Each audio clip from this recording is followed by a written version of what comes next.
Good morning, welcome back to my Sundarban daily blog চ্যানেলের পক্ষ থেকে সবাইকে জানাই অনেক অনেক স্বাগত আর অনেক ভালোবাসা জানিয়ে আজকে দিনটা শুরু করছি। তো এখন সময় 6টা 10। তো ঘুম থেকে 6টায় উঠলাম, এবার কাজবাজ ভাল লাগে হাঁটতে তোর হাত ধরে, ভাবনা তোর আসছে দিন রাত ধরে। ভাল লাগে হাঁটতে তোর হাত ধরে, ভাবনা তোর আসছে দিন রাত ধরে। এলো এলো মনটাকে কি করে গে আর রাতে, কেন আমি এত করে তোকে চাই। পারবো না আমি ছাড়তে তোকে, পারবো না আমি ভুলতে তোকে, পারবো না ছেড়ে বাঁচতে তোকে, হয়ে যা রাজি একবার।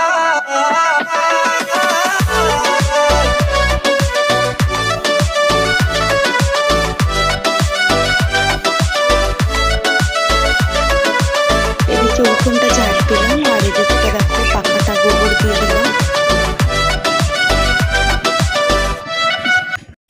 বাইরের কাজ তো মোটামুটি কমপ্লিট হয়ে গেল, কিন্তু ভিতরের কাজ এখনও একটাও করা হয়নি। তো প্রথমেই আমি বসে পড়লাম, বাজার করে নিয়ে এসেছিলো, তো বাজারগুলো গোছানোই হয়নি। তো আমাদের এখানে যেহেতু একদিন বাজার বসে, তার কারণে একটু বেশি বেশি করে সবজি নিয়ে আসে।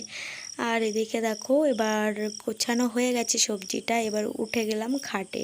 খাটটা এবার ঝাড়বো, গুছিয়ে নেব সুন্দর করে। তো খাটটা মোটামুটি গুছিয়েছি, এবার আমি ঝাড় দিলাম ঘরটা। আর ঘরটা দেখো কি অগোছালো হয়ে পড়ে আছে, আর এদিকে আলনাটাও। তো সব কিছু সুন্দর করে গুছিয়ে নিয়ে আসছি। এখানটা রেখেছি পেঁয়াজ, রসুন, আদা, লঙ্কা, আর এখানটা সবজি মানে উচ্ছে, পটল, ঢেঁড়স, পুঁই শাক। এদিকে আলনাটা গুছিয়ে নিয়েছি আর খাটটা গুছিয়ে নিয়েছি, খাটের তলা টলা সব ঝাড় দিয়েছি। তো বন্ধুরা কাজবাজ সব কমপ্লিট। আর তো অঙ্কিতা গেছে মাসিদের বাড়ি, তো মাসি শাশুড়ি এসে ওকে নিয়ে গেছে সকালে। তো এবার আমি রান্না করব। তো রান্না করার আগে মুরগিদের একবারে খেতে দেব, তো তার কারণে গুঁড়ো ভাত মানে একটু আটা সামান্য মিশিয়ে নিলাম। আর এদিকে দেখো আমি দিয়ে দিলাম খেতে, প্রথমে বাচ্চাদের ছেড়ে দিলাম, না হলে না বড় মুরগিগুলো এদের খেতেই দেয় না। তো দেখো মুরগিগুলো কতটা বড় হয়ে গেছে, আর এবার ছেড়ে দেব বড় মুরগিগুলো। আর এদিকে এই হাঁসটা দেখো, ওকে আলাদা করে দিই, না হলেও না ও একটা মানুষ দেখলেও ছুটে পালায়, আর মুরগিদের দেখলে তো বাপরে, বড় মুরগিদের দেখলে প্রচুর ভয় পায়। তো বন্ধুরা ফাইনালি চলে এসেছি, এই দেখো বাইরে পাখার ধারে। তো এখন রান্না করব। এদিকে কেটে নিয়েছি ঢ্যাঁড়স, এদিকে ঢ্যাঁড়স কেটে নিয়েছি, আর পেঁয়াজ আর লঙ্কা। আর এদিকে দেখো ডাল আর ভাত বসিয়ে দিয়েছি, তো হচ্ছে।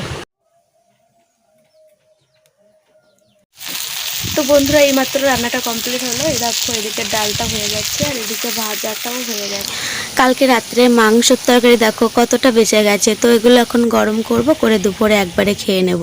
আর এদিকে অঙ্কিতা দেখো রান্নাবান্না আমার হয়ে গেছে, আর ওখানে বসে বসে মাটিতে ছবি আঁকছে। তো বন্ধুরা সবেমাত্র রান্না করে উঠলাম, তো এবার চলে যাব কলে। এই দেখো সাইকেল নিয়ে যাব। তো এখন সময় 9টা 51, এখন জল আনতে যাবো, না হলে বিকেলে জল পাচ্ছি না রোজ রোজ, তার কারণে এখনই যাব। ফাইনালি বেরিয়ে পড়েছি, তো এখন চলে যাব কলে। কল থেকে এসে কথা হচ্ছে, তো দেখতে থাকো। আর বাইরে প্রচুর রৌদ্র, তো এই রৌদ্রে বেরিয়ে পড়তে হবে কলে, কারণ এখন যদি না যাই বিকেলে জল আসে না, কারেন্ট থাকে না সেরকম, তার কারণে এখন যাচ্ছি। আর বিকেলে এক জায়গায় যাব, তো কোথায় যাচ্ছি দেখতে হলে গোটা ভিডিওটি দেখতে হবে, তো দেখতে থাকো। এখন সময় হলো 11টা 2, তো স্নান করে আসলাম। আর আজকে সকাল থেকে আমাদের সঙ্গে যে কি হচ্ছে তো কি বলবো। তো অঙ্কিতা তো আগে তো শরীর খারাপ, তারপরে সকালে ভাত খেতে বসছিল, ভাত দিয়েছিলাম মাংস দিয়ে, তো খেতে খেতে চেয়ার উল্টে পড়ে মাথায় লেগেছে চোট। আর কোথায় লেগেছিল?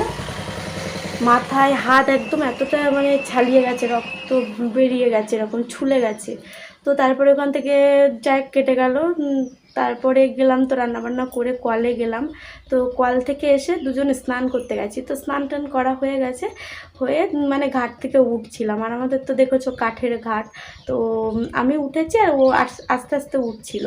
উঠতে গিয়ে একদম তক্তা ছিল, তারপরে এরকম বাঁশের ছিল, তো একদম তক্তা ভেঙে পা ঢুকে গেছে, একটা পা ঢুকে গেছে, তো বের করতে পারছি না।